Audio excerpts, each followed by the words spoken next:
Hey everyone, you're watching Mr. Fish BC's YouTube channel, and this is Countdown to Ice Off 2017, the first video of probably 10 in this series I'm going to try and do this year for everybody. So we're going to get started here with some RBMs, Chironomid Pupa pattern, and I'll get started right away by putting a size 10 scud hook in the vise with a 332 brown magic bead sold by Togen's Fly Shop in the Lower Mainland. And we'll get started with our thread for our gills using UTC 70 here. Nice flat, lays flat on the hook shank. Nice thin thread so that we can keep that bulk down when we're trying to slip our bead forward over the up to the hook eye. So I always pull my gills back and wrap in front just to push those gills up. And we'll trim this off here.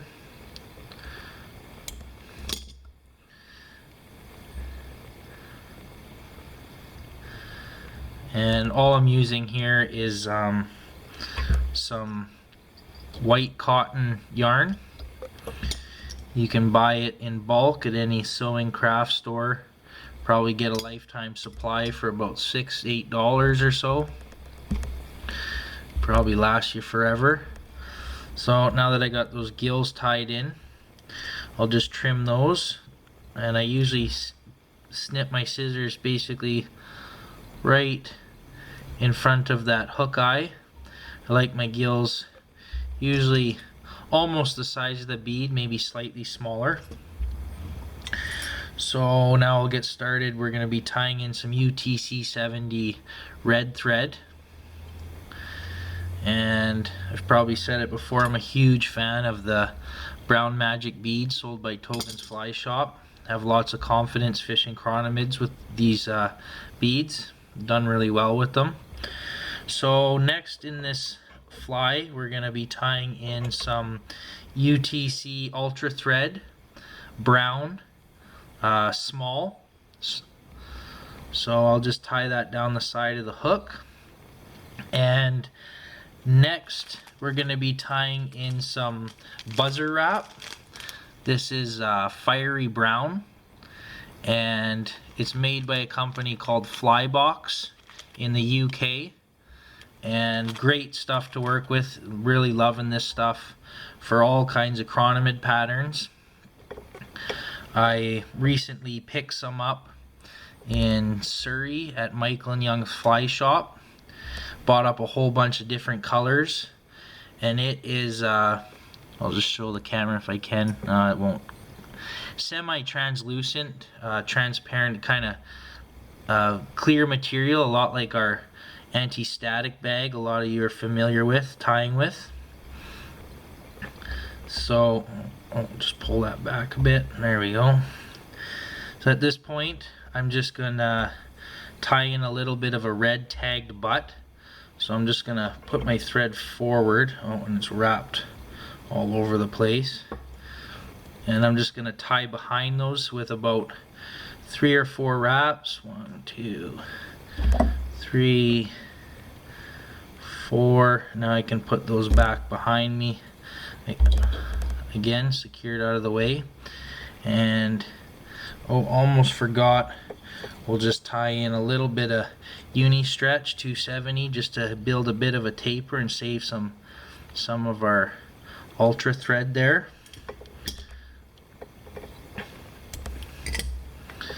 And thanks to one of my viewers for kindly letting me know it's a lot more efficient and less lumps when putting this down with a bobbin. It was really difficult getting it through the bobbin, but works out a lot better than doing it by hand. So there's a quick tip for you.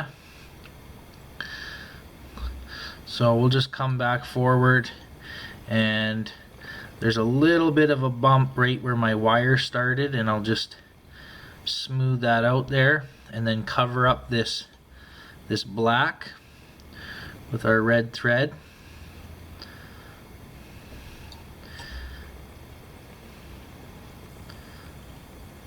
There we go. Don't have to go right to the front because I'm going to be using another material next.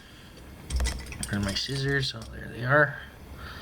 So the next part of this fly, I'm going to be tying in, again, UTC 70 brown olive. And what I'm going to do is try and basically leaving gaps between, showing bits of red, try and create a bit of a transition, almost like I would with acetate floss.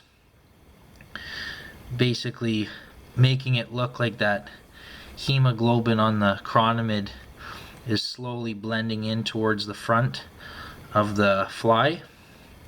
So we'll leave little bits showing throughout and then carefully try and close that up more and more towards the front, almost to a full dark olive, or sorry, brown olive, right up towards the bead. And it doesn't have to be perfect. Little bits of red here and there. That's what we want. So that's probably pretty good there. Now the next thing I'm going to do is wrap forward with our buzzer wrap, our fiery brown. And I went behind, leaving a little bit of that really bright red at the very back.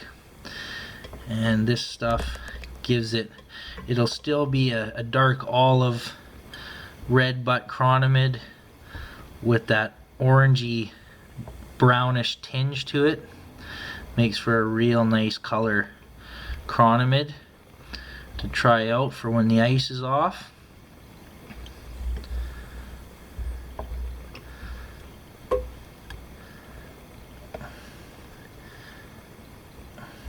There we go.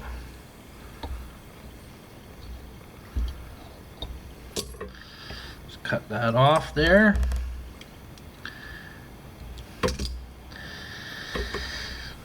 Now I'll just put my thread forward and I can use my rotary vise for counter wrapping the wire.